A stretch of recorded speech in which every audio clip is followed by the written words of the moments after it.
I never imagined that my grandfather's funeral would mark the beginning of a war. One moment, tears were falling from the pain of loss. The next, the entire room was engulfed in suffocating silence. Not because of a farewell speech, but because of the announcement pulled from a cold gray envelope. The will had just been opened, and from that moment on, I knew nothing would ever be the same again. As the lawyer cleared his throat, every pair of eyes turned to him, tense, curious, and waiting. But none of them were prepared for what he was about to say. Especially not my mother. All assets, including shares in Carter Holdings and the mansion in Green Hill, will be transferred to my only granddaughter, Olivia Carter. I froze. So did everyone else in the room. Every breath seemed to be cut off for what felt like an eternity. I couldn't move. I couldn't believe what I had just heard. Not because I hadn't hoped for it, but because I never thought my grandfather would actually do it. Leave the entire $120 million, 0 cents estate to me, instead of his own daughter, my mother. No one said a word until my mother abruptly stood up, her back straight like she'd been struck by lightning.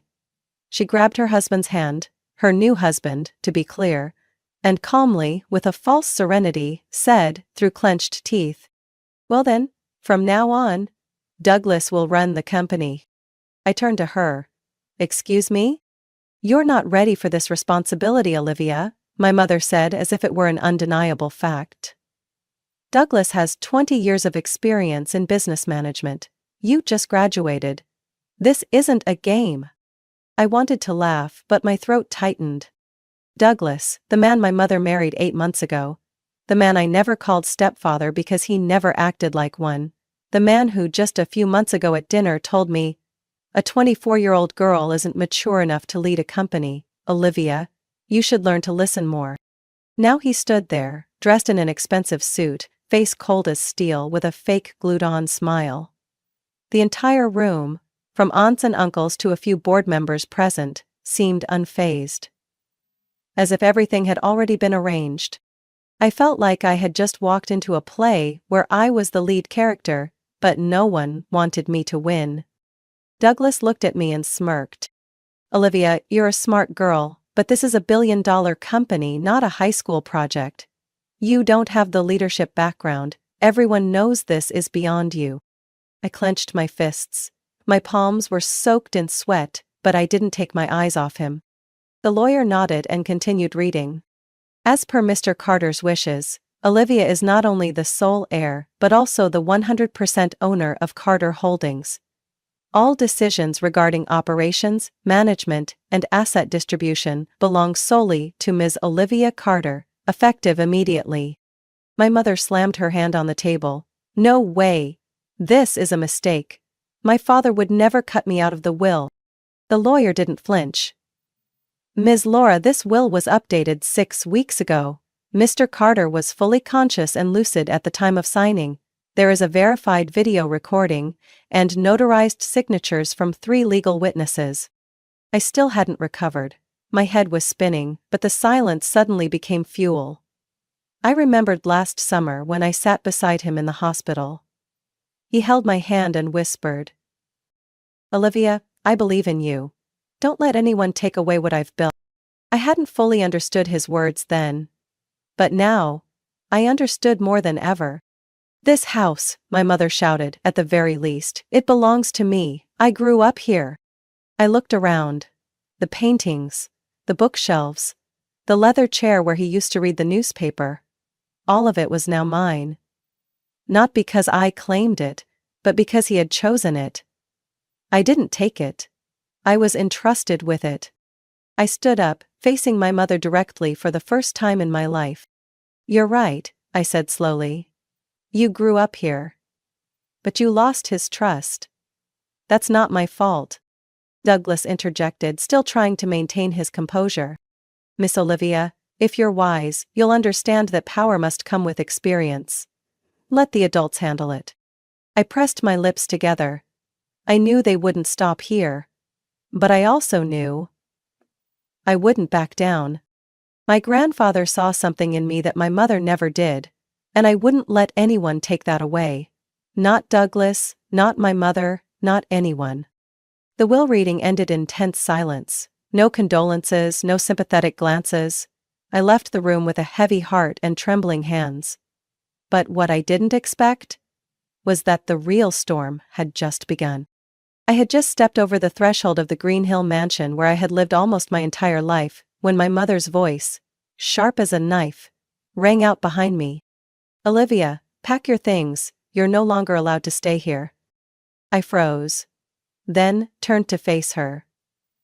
"I am the legal owner of this house." "That's a mistake," she said coldly. "Your grandfather was manipulated. Someone made him believe you could handle this. But you can't. And this house doesn't belong to you." I didn't respond. I just looked into her eyes and saw the years of resentment bursting forth. She had never truly loved me. I knew that. But I never thought she would go this far. Douglas stepped in, hands in his pockets, face full of control. "We've talked it over, Olivia. You should leave. Things will go smoother if you cooperate." I smirked. "Smoother for who? For you? So you can run the company my grandfather left to me?" "Don't be disrespectful," my mother hissed. "This isn't a game. If you don't leave, I'll have my attorney file for illegal occupancy." I laughed. A dry, bitter laugh. "Do you really think you can win when the will is legally binding?" She paused for a second, then furious, she pointed upstairs. "Go pack. You have 2 hours." Douglas stepped closer. "Listen, Olivia, be realistic. You're playing a game you don't even know the rules to. Don't let your pride make you lose everything. Walk away quietly. We'll let you keep a small portion of the estate as startup support." I looked at him like he had just offered to buy my soul. "I don't need your pity. And I'm not backing down from what's rightfully mine." I walked upstairs, my heart pounding, but my mind unusually clear. I locked my door, sat on the edge of the bed, and finally let the tears fall. Not from fear, but from disappointment. My family, the people who were supposed to protect me, were the first to stab me in the back. An hour passed in silence before a loud knock shook the door. I didn't answer. "Olivia, open the door!" my mother shouted. "You're making this worse." Still, I stayed quiet. Every move now was a double-edged sword. I needed to think clearly. I opened my phone and called my grandfather's lawyer. The one who had read the will that morning. "Mr. Miller, I need help. They're threatening to kick me out of the house." His voice was calm, as if he had expected this. "Miss Olivia, legally you are the rightful owner. No one has the authority to force you out. If they continue, I will immediately request a court order to protect your property." "Thank you, I'll stand my ground." I hung up and took a deep breath. I knew my mother and Douglas wouldn't stop with just threats. And right on cue, 30 minutes later, the police showed up. 2 officers stood at the door, knocking a second time. I opened it, keeping my expression as calm as possible. "We received a call regarding a property dispute," one of them said. "Ms. Laura Carter claims you're here illegally." I handed them a copy of the ownership documents. "This house now legally belongs to me. This is the notarized, legally binding will." They examined the papers carefully, exchanged a glance, and then turned to my mother, who stood behind them. "Ma'am, according to this documentation, the property was legally transferred to Ms. Olivia. We have no authority to interfere with her right to remain here." My mother looked like she'd been slapped. She was speechless. Douglas turned away, his face darkening. I gently closed the door, my chest burning. I couldn't believe they had actually called the police to throw me out of my own home. There was no more doubt. They would stop at nothing to take everything from me. That night, I locked my bedroom door and drew the curtains shut. I couldn't sleep. Every little sound startled me. I knew they wouldn't give up. And I needed to prepare. One question kept looping through my head.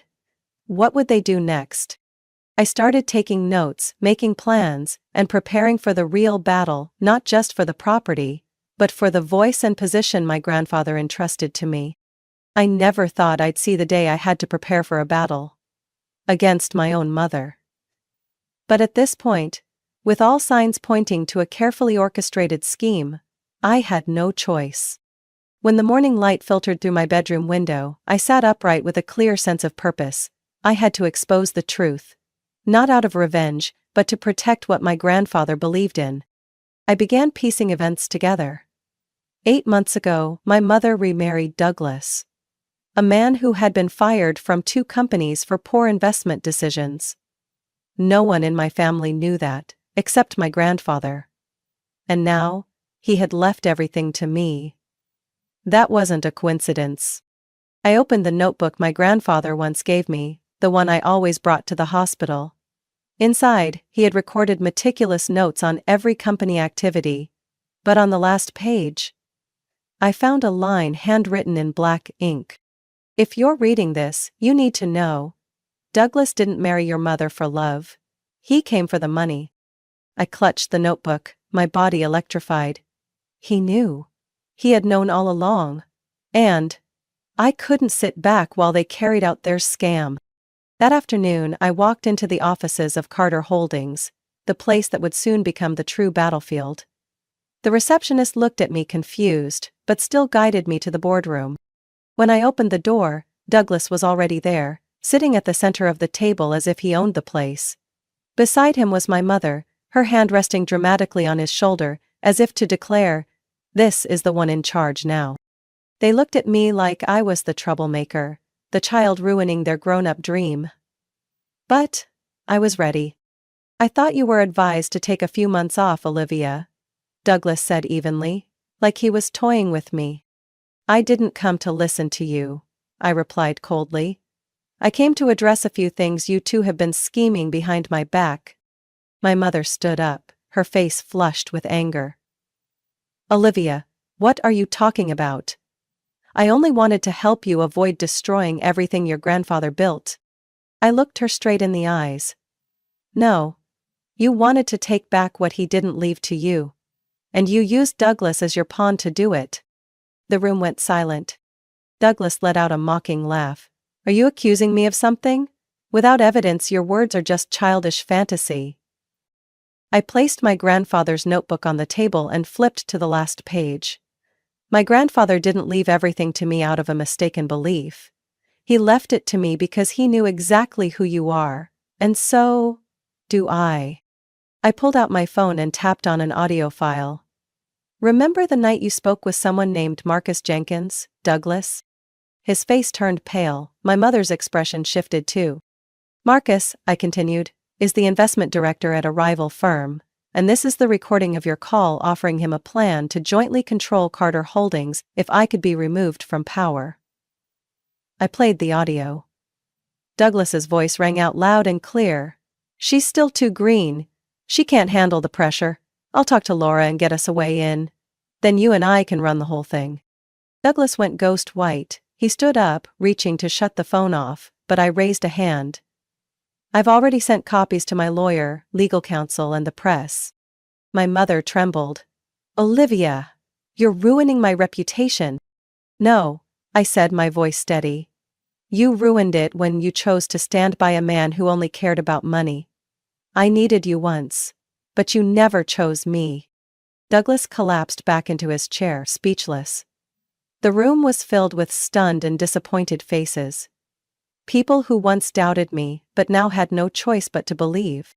I stepped into the center of the room, meeting every eye. "I know I'm young, I know I lack experience, but I know this company. I followed my grandfather for 4 years, I learned from him, from every meeting, every report, every mistake he shared, and he chose me, not because I'm his granddaughter, but because I'm the only one he trusted to protect his legacy." I turned to my mother, my tone calm but resolute. "I don't need you to help run this company, I need you to stop sabotaging it." She said nothing. Douglas was silent. The whole room held its breath. I stood tall, feeling lighter. For the first time I was no longer the quiet shadow at the edge of family meetings. I was at the center of the storm. And I wasn't backing down. The air in the boardroom was heavy, as if all the oxygen had been sucked out. After the audio clip, no one spoke. Douglas's arrogance was gone. My mother slumped in her chair, pale and lifeless. The board members exchanged glances of disbelief and shock. Mr. Miller, the longtime lawyer of my grandfather, quietly stood up. He opened his briefcase and pulled out a carefully sealed envelope, placing it on the polished wooden table in front of me. "Mr. Carter left behind a handwritten letter," Mr. Miller said, each word firm and deliberate. He instructed me to read it only in the event of conflict or confusion regarding the will, and I believe that time has come. I gave a small nod, my hands clenched in my lap, overwhelmed with mixed emotions, grief, anger, and a nameless anxiety.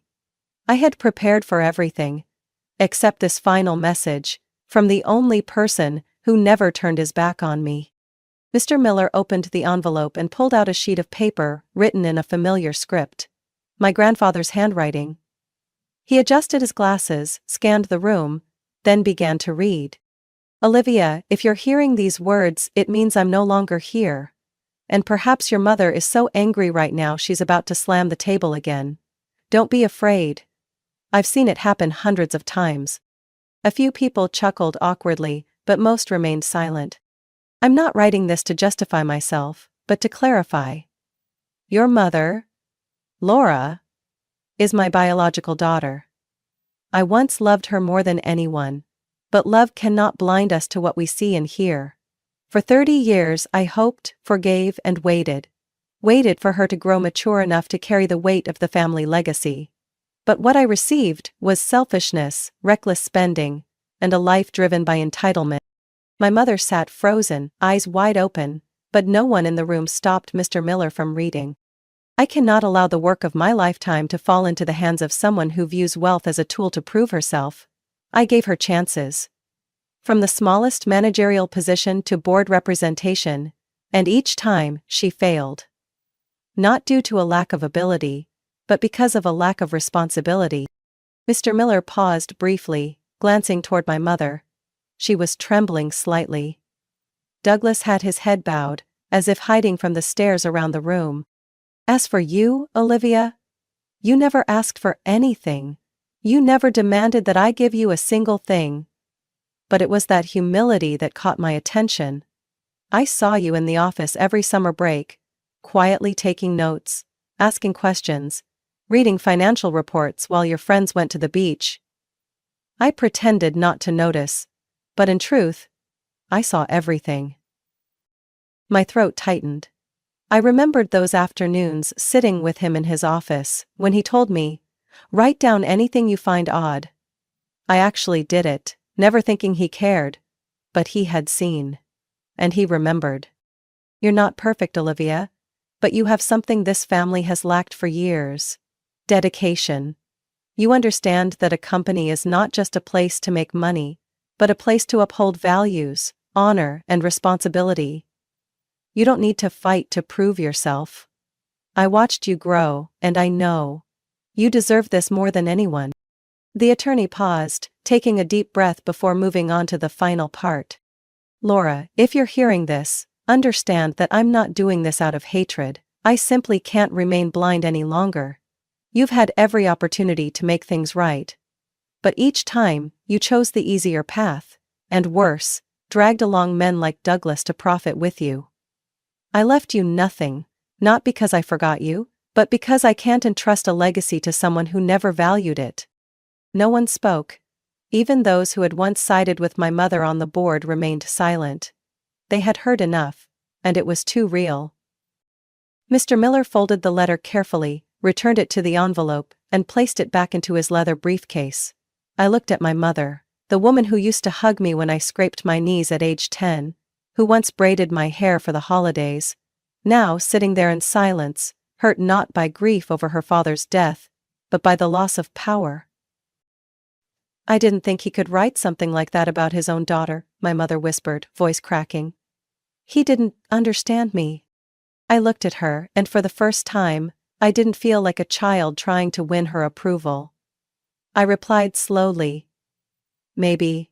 He understood you better than you understand yourself." Douglas tried to get up and leave, but Mr. Miller stopped him with one sentence. "Douglas, If you're thinking about contesting the will, I suggest you review the list of legal documents Mr. Carter left behind, including the video confirming his final intentions. Douglas froze. Every escape route had already been closed off. I left the boardroom without another word. Each step echoed down the long hallway of the company, affirming one truth. I was no longer the shadowy heir. I was the chosen one. And I would not allow my grandfather's legacy to be destroyed again. I thought everything would settle after my grandfather's letter. I naively believed that once the truth came out, they would give up, accept defeat. But I was wrong. Very, very wrong. 3 days after the board meeting, the media exploded. The front page of the New York Business Times showed a picture of me, with a confrontational headline. 25-year-old granddaughter takes over Carter Empire, bold move or disaster in the making. I froze when I saw it in the company lobby. But that was only the beginning. Evening news, online articles, investment forums, everywhere was flooded with pieces questioning my abilities. People who had never met me in their lives suddenly became experts, analyzing decisions I hadn't even made yet, predicting the collapse of the empire I had taken over less than a week ago. Lacks experience, lacks vision, riding on family ties. What can Olivia Carter do other than ruin her grandfather's legacy? Insider sources report. Major shareholders losing confidence in new leadership. A 25-year-old CEO with no prior management experience, is this Carter Holdings' biggest misstep yet?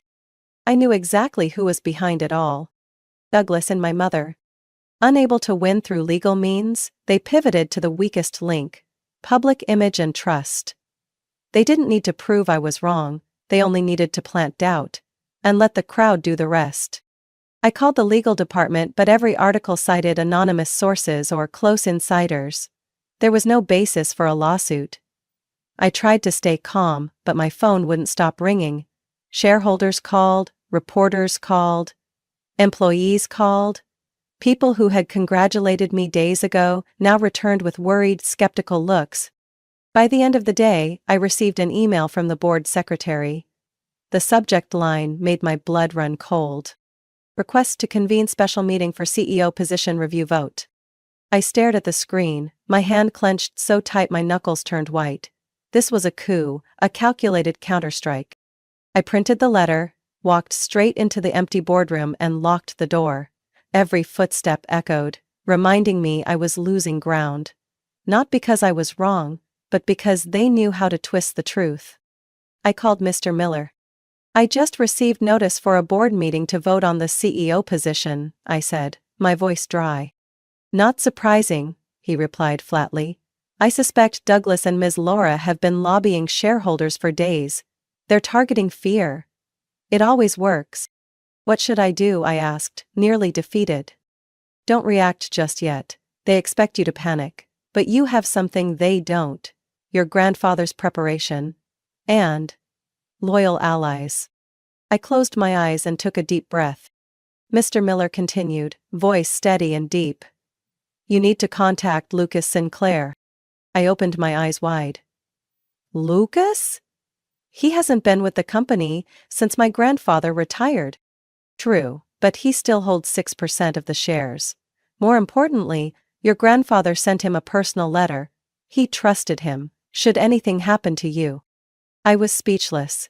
Lucas Sinclair, the legend of the financial world, the man who once saved Carter Holdings from the brink of collapse in 2008. A man known for his toughness, candor, and unwavering loyalty to my grandfather. I didn't hesitate. I called him that very night. The phone rang 3 times before I heard a voice. Olivia Carter, I've been expecting your call for 3 days. I froze. You already know? You think anything happens in the investment world without me hearing about it? He chuckled, his voice tinged with disdain. Douglas and your mother think they can shift the narrative with a few rumors. They don't understand that in this world, people believe in actions, not words. I sat down, my hands trembling slightly. Will you help me? I'll do more than that. I'll rally the strategic shareholders who still believe in your grandfather's vision. But Olivia, only one person can stand up and protect the CEO position. And that person is you. I don't have time to be afraid, I whispered. Good, Lucas said. Because they won't hold back. I ended the call, opened my laptop and started drafting a counterattack plan. I wouldn't let them take the company with lies. I would stand up, openly, transparently, and silence every rumor with the truth. This was no longer about a granddaughter inheriting a company. This was a battle to protect a legacy. And I, Olivia Carter, would not lose. I met Lucas Sinclair that same night, in his office on the top floor of a glass skyscraper in the city center. There was no one else in the room but us. And everything, the atmosphere, the soft amber lighting, made me feel like this was no place for the faint-hearted. Lucas stood by the window, holding a glass of whiskey, staring down at the sea of lights below. When I entered, he didn't turn, just spoke in a gravelly tone. You arrived later than I expected, but still in time. I walked up to the desk and placed the folder I had prepared on the glass surface. They've issued notice of a board meeting to vote. I can't wait any longer. He set down his glass and looked me straight in the eyes. Douglas has already secured at least 3 major shareholders. If he wins one more, the vote tips in his favor. I know, I need your help to flip the numbers. Lucas nodded. Then let's begin. We worked through the night. Lucas wasn't just a financial expert, he was a strategist. He knew exactly what made this system tick. Trust, image, and information. You need 3 things, he said, circling the board with a pen. Support, a public counterstrike, and a trap. We started with the first step, regaining investor trust. Lucas made calls in the middle of the night to 3 key neutral shareholders. People who had supported my grandfather for over 2 decades. They were hesitant, concerned, but Lucas had a way of making people listen. He promised they'd see the full picture before the vote took place. Tomorrow you'll sit down with them, share your vision. But first, we need to shift public opinion. How do you plan to do that? I asked. Lucas gave a sly smile. With the very weapon Douglas used against you, media. The next morning I walked into the city's largest broadcasting station, ready for a live 20-minute interview. The host was known to be sharp, someone who had interviewed CEOs of major corporations, and wasn't afraid to ask hard-hitting questions. I didn't dodge them. I sat up straight, looking directly into the camera when she asked, Olivia, many people say you're just a young heiress, unqualified to run a corporation as large as Carter Holdings. How do you respond to that? I took a deep breath. I wasn't born to run this company. I was chosen. By the man who built it from the ground up, who understood every number, every decision, every value behind it. I understand that youth invites doubt, but I'm not here to prove I'm better than anyone. I'm here to say this clearly. I'm not trying to take anything. I'm protecting my grandfather's legacy and the company that thousands of employees count on. I laid out a clear 3-year growth plan, discussed the tech strategy my grandfather had left behind, and introduced the advisory team he personally selected. No flair, no boasting. Just the truth. The reaction on social media was unexpected. The clip went viral within hours. Supportive comments flooded in. Small shareholders sent encouraging emails. Some investors called the office asking for the development plan I had mentioned. Lucas sipped his tea and nodded. Good. You've started to earn back trust. Now comes step 2. Lucas and I met with the 3 key shareholders in a private conference room at a hotel. They entered cautiously, but after an hour, when I presented the evidence Lucas had uncovered, including leaked emails from Douglas promising a potential partner that he'd sell company assets for quick returns, they were no longer skeptical. Douglas isn't acting in the company's interest, he's acting for his own wallet, I said bluntly. And if the board hands him control, the entire firm will become a short-term profit machine. Lucas concluded, We're not asking you to back Olivia because of her bloodline. but because of strategy and long-term protection of your own investments. There was a long pause, then, one by one, they nodded. I knew the storm wasn't over, but I was no longer alone. That night, I returned home, the home my grandfather left to me, and for the first time in weeks, I turned on the living room light without fearing who might be watching. I stood in front of his portrait and quietly said, "I haven't won yet, but I'm ready for tomorrow." Because tomorrow, I would walk into the boardroom, where the vote on my fate as CEO would be held.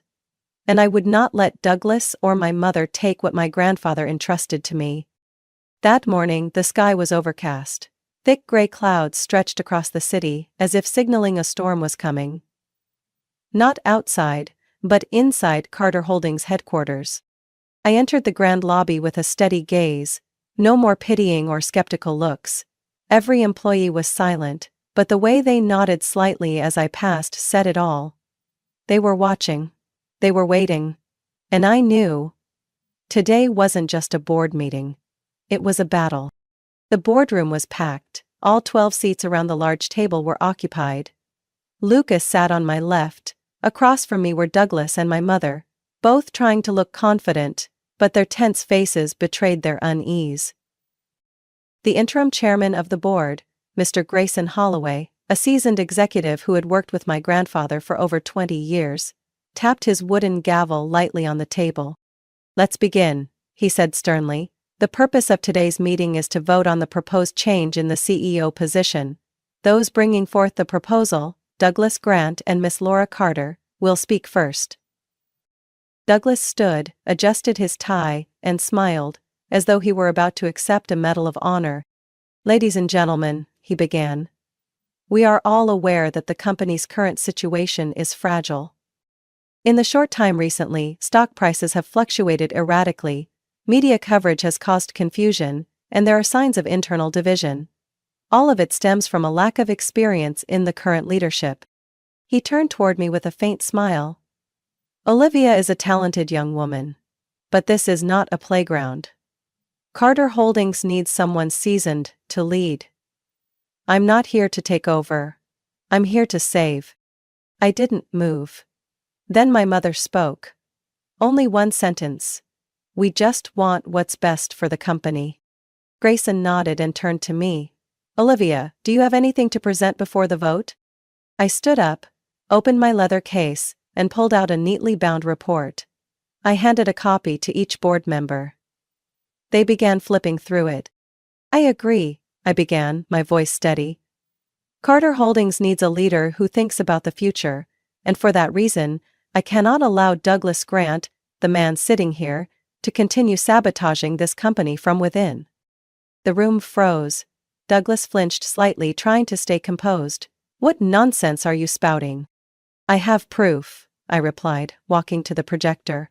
On the screen, I opened a set of legally verified emails. Douglas contacted a foreign partner, Mr. Martin Kessler, offering to sell Carter Holdings' strategic expansion plans into the Asian market. I pointed to a section of the email and read aloud. "If things go smoothly and I take control, we can begin transferring data and resources as discussed. Olivia won't be able to hold out for long." A board member spoke up. "He was planning to sell the company?" "Worse," Lucas said, his voice sharp. "He was planning to manipulate the company's value to spark panic among investors, then buy up shares at a discount." Douglas jumped to his feet. "You don't have the right to slander me like this." I looked at him, my gaze ice cold. "We don't need to slander. You did that to yourself." I returned to the table and placed an additional investigative report in front of Mr. Holloway. "We've verified that all negative media articles originated from an IP address linked to Douglas's personal email account." The board murmured. A few members looked at Douglas with visible disgust. Mr. Holloway tapped the gavel once more. "Order. I believe, no more words are necessary." Douglas tried to shout. "She made all this up. This is a setup. She's just a kid." "I am a kid," I said slowly. "But at least I didn't betray the company I serve." Mr. Holloway stood, his eyes sharp. "Douglas Grant, You have severely violated ethical standards and confidentiality agreements. I call for an immediate vote. One by one the hands went up. Not a single vote against. Not one abstention. Grayson turned to me. By decision of the board, Ms. Olivia Carter will continue to serve as Chief Executive Officer of Carter Holdings. Douglas Grant is hereby suspended from all positions and barred from company premises, effective immediately. I exhaled, not from joy, but from the relief that the truth had finally prevailed. Security was called. Douglas resisted, shouted, but no one looked at him anymore. My mother said nothing, her eyes no longer filled with rage but with disappointment and bitterness. As they left, Lucas gently tapped my shoulder. "You did it." I nodded, clenching my fist. 1 year passed. Today, I stood before hundreds in the main auditorium of Carter Holdings, the very place that had once been a battlefield, the place where I nearly lost everything, but also where I learned to stand tall, to lead. Spotlights shone on the stage, and around me were members of the press, investors, strategic partners, and employees from every department. Below the stage hung a large portrait of my grandfather, the man who believed in me before I believed in myself. I took a deep breath and stepped up to the podium. Exactly 1 year ago I stepped into the role of CEO of Carter Holdings, met with criticism, doubt, and even mockery. They said I was too young. They said I lacked courage. They called me the lucky granddaughter who inherited everything. But they forgot one thing: resilience has no age. The room was silent. I continued, my voice clear. I didn't come here with decades of experience. I didn't come with a sparkling resume. I came with preparation, with passion, and above all, with the responsibility to protect a legacy. And I swore that even if I had to walk alone, I would not let anyone destroy what my grandfather spent a lifetime building.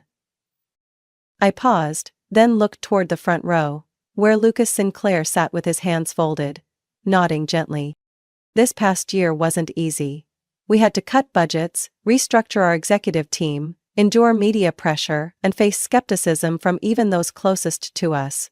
But I never stepped back. And I wasn't alone. I pointed toward the board members. We fought together, not for glory, but for the future of Carter Holdings. And today, I'm not here to talk about challenges, but about results. The screen behind me lit up, displaying clear numbers. Revenue up 12%. Profit margins at a 5-year high. 3 strategic contracts signed with international partners. 98% of key personnel retained. Applause erupted, but I wasn't finished. I'm not the most talented person, but I know how to listen. I learn from those around me, I ask questions.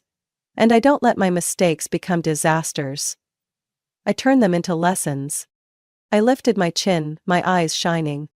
What defines a true leader is not power or title. It's the courage to keep going when everyone else turns away. It's holding on to integrity when personal interests try to tear it apart. It's knowing when to be gentle and when to be firm. I could feel the agreement in every glance. No one saw me as a child anymore. My grandfather once told me, a legacy is not about wealth. It's how people remember you when you're gone. And I've carried that with me every day on this journey. The applause grew louder, no longer polite but powerful. I knew I had earned their trust, not with promises, but with results. With the survival of an entire company through crisis. I bowed to the audience and left the stage to the sound of a solemn, triumphant melody. Later, at the celebration, I stood alone on the balcony of the high-rise, looking down at the city lights. Skyscrapers glowing, streets buzzing with traffic. Everything made me feel small, but no longer weak. Lucas joined me, holding a glass of wine. I've seen many CEOs stand on that stage, but none have silenced a room the way you just did. I smiled. That's because I didn't just speak with my mouth. I spoke with everything I've lived through. He nodded. Your grandfather would be very proud. I looked up at the sky, the night sky, no longer as bleak as it had been a year ago. I hope he can see this. Lucas gently tapped his glass against mine. The question isn't whether he can see it now. It's that he saw your potential a long time ago. Long before you even knew you had it. I smiled. No more bitterness. No more anger. Just relief. And gratitude. 1 week later, I was honored by Forbes magazine in their list of 30 most influential CEOs under 30 in America. Beneath my photo was the headline. Olivia Carter. From the girl they doubted to the one redefining young leadership. I didn't need that title to prove anything anymore, but I knew it would inspire others like me. Young, underestimated, but not easily broken. Because, more than anyone, I understood. Success doesn't come from age. It comes from preparation, perseverance, and the refusal to back down in the face of adversity. Olivia's story is a powerful testament that success is not about age or status. It is about preparation, unwavering resolve, and the ability to stand tall in the midst of challenges. In a world often swayed by power and prejudice, she proved that integrity and genuine effort can outshine any scheme. This was not just a battle to reclaim a legacy, it was a journey of self-worth and self-definition. One that any of us can learn from and follow with confidence. What do you think about Olivia's journey and the choices she made? Share your thoughts in the comments below. And don't forget to follow the channel for more inspiring stories about life, family, and the lessons that shape who we are.